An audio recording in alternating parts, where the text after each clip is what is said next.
The Commerce and Consumer Affairs Minister is Dr. David Clark, and David joins us right now in Big Hairy News. David, good evening to you. Good evening, Pat. How are you? Good. Have you got your fire on? No. I've just walked in the door. Yeah. Back from Wellington, and a couple of interviews. It's been a day of many interviews, and glad to be here with you now. Excellent. Thanks, dude. Hey, I don't know if it's appropriate, dude, to a minister, but that's how we roll. My first question was, in America, they always talk about having energy czars. Did you think about the grocery czar rather than the grocery commissioner? I think a czar would be cooler on the business card, that's for sure. Yeah, I think the public will judge that by the performance of the commissioner, really, and those kind of names only stick if they come through with the goods. So it's going to be interesting. I mean, we're setting up a grocery commissioner. That's what we've announced today. Who's going to have some real tools and some real teeth, because the situation's been laid out pretty plainly. The Commerce Commission has, by their most conservative estimate, concluded that the supermarkets are making $1 million a day in excess profits, and that they've been doing that for years. Yeah. And that is, and I keep stressing this, that's their most conservative estimate, $1 million a day out of Kiwis' pockets. So we've got a pretty good platform for making change, a good understanding of what's going on, and we're putting the tools in place to change the situation. I noticed in your announcement today, you made mention and made aware that this was a permanent position. And I was wondering, is that because you want people to know that you're not just having a bit of a look at this over the next few months, or is that because you want to kind of enshrine it so no future governments can get rid of it? Oh, look, it's a bit of both. It's also acknowledging the fact that we've given the Commerce Commission some interim responsibilities too. Yeah. So the Commerce Commission have been asked to keep a good close watch on the supermarkets even before these law changes. So they've got an interim responsibility as a grocery regulator. But this is permanent, and it's a person who's in charge and will be the contact point for the sector, but also for consumers to know they can go there and get a fair deal. I was also wondering about, do you have a parallel for another commissioning position, like for another industry or sector, that you could kind of parallel this to say that? So it's going to be like the commissioner to give us more of an understanding as to how it's going to operate. Yep. The telecommunications sector has a commissioner. And the reports on that position have been really good. Having one person who's responsible for a sector, that was broken up from from the old days of telecom into what we have today. Yep. And the commissioner has a clear mandate, and the sector. Excuse me, I'm just going to clear my throat. The sector looks to them, and knows that that's the place where people are going to take their grievances. That's the person they have to answer for, and that's the person who directs change in the sector. But they have to work collaboratively with them at times to make sure they make the change that's actually going to be enduring and make the real difference by making sure that when they introduce change, the whole sector understands what's happening and that it's actually going to do what they say they think it's going to do. And I guess I wonder as well how it can actually make that. I mean, like, there's often, and I'm not saying this is what we're talking about here, but like, I think about the Broadcasting Standards Authority as sort of a code of conduct sector, which is basically a toothless animal that will say, such and such has done such and such wrong, and then that's it. So they identify what's wrong, but they don't really have anything to do about it. I'm pretty clear. I've heard you talking about fines, etc., that sort of thing. How's this going to ensure that, say, let's not pick out the duopoly, but let's just say Company X, who is breaking the rules or fleecing the country in reason why, that is then they're going to have the ability to change reason why to actually make a real world impact for those of us who are consumers. Well, so part of it is they're going to be monitoring the conditions for competition and seeing how things play out. And they're going to be doing an annual review of that so that we actually have a regular update on how relationships are going with suppliers, whether suppliers are getting a fair deal, what the returns seem to be for supermarkets, whether those excess profits are continuing. They'll be able to see, obviously, whether new players are coming into the sector. There'll be all those kinds of measures. And then they do, as you've noted, have some powers. They can they can apply to the courts to have deals struck down if they don't think they're fair. They can issue warnings. They can give undertakings.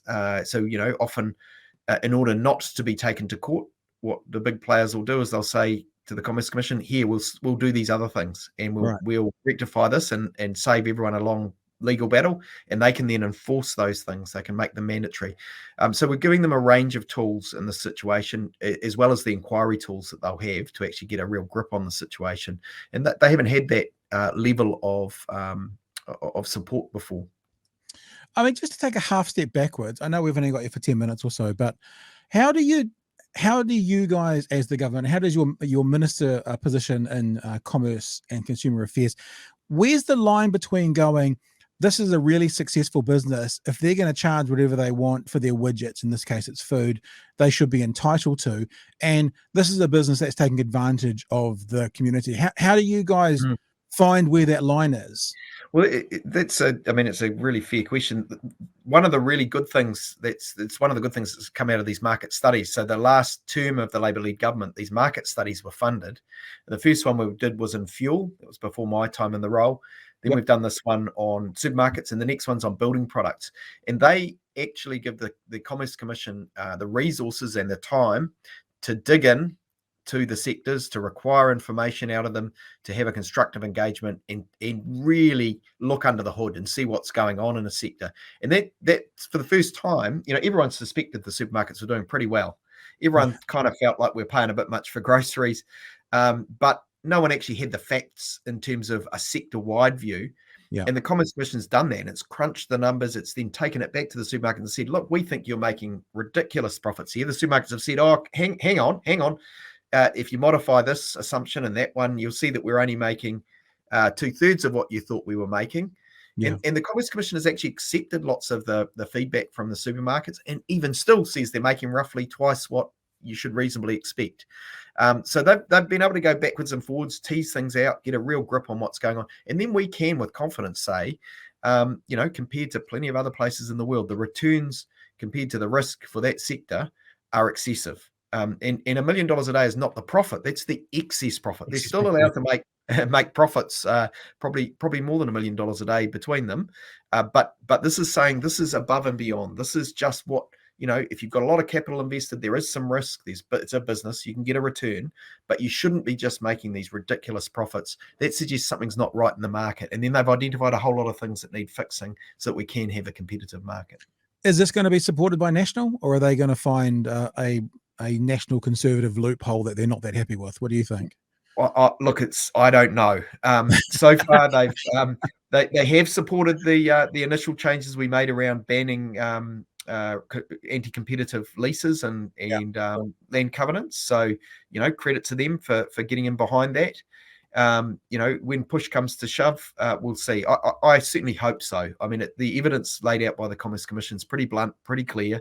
Yeah. And I think if they got in behind the corporate giants at this point, I don't think there's much justification they can pull out for it. And I think voters have judged them for it too. You said in today's press conference of the new position, they will maintain a close eye on how government reforms for the sector are implemented and ensure Kiwis are getting a fair deal. So they're going to be a bit of a watchdog on the government going, are you guys getting your stuff together? Are you doing what you're saying as well? They're going to be looking over the whole thing. I mean, I want to get legislation in that will actually do most of this stuff before they're even set up, right? Because I need to pass legislation to get them set up properly. So they're going to be a part of that whole picture. So from day one, they should have the tools that they need once we find the right person. And it will be a pretty thorough search, because this is going to be a high-powered role, and we want someone of the caliber with the regulatory experience necessary to be credible to lead the change that's needed in the sector. But I would hope they would have the tools from the beginning. How's this going to impact suppliers? Will it be a positive or a negative for the supplier? The code of conduct that we're putting in is something the suppliers have long asked for. They've seen overseas how that gives them a little bit more sunlight, expectation that the arrangements are laid out in written form, expectation that supermarkets will act in good faith in their dealings or fair dealings. We'll see what the final wording is, but it's that kind of flavour. And then they can come back to a regulator now, a watchdog, and say, here's the facts of the case. Whereas up till now, a lot of that's been done on a handshake or a nod or a wink is the story that comes to me. And really there's nothing written down, and they're just fearful that, they won't come forward and complain because they're worried that one of their product lines will get wiped. And where you've only got two players in the market, if 50% of your stock's not stocked on the shelves, you're in trouble. So, that's the story that's come to us. We want to set up a fairer situation where everything can be judged on its merits. And with $1 million a day in excess profits, we think the suppliers could probably be getting a bit more of that, is my hunch. And consumers could still be a bit better off too. So it's about making sure there's a fair system. We want our primary producers to be able to run profitable businesses. Those Māori have got a huge stake in primary industries, 50% of seafood, 30% of beef and lamb, kind of roughly in that magnitude, horticultural crops, and at the moment, all smaller suppliers, or they're screwed down on prices. We want them to be able to get a fair deal. We don't want them taking excess profits either. So the grocery regulator will be able to monitor their returns too, and make sure that that they're getting a fair deal, but also that it's all flowing through and the consumer's getting a fair deal at the checkout too.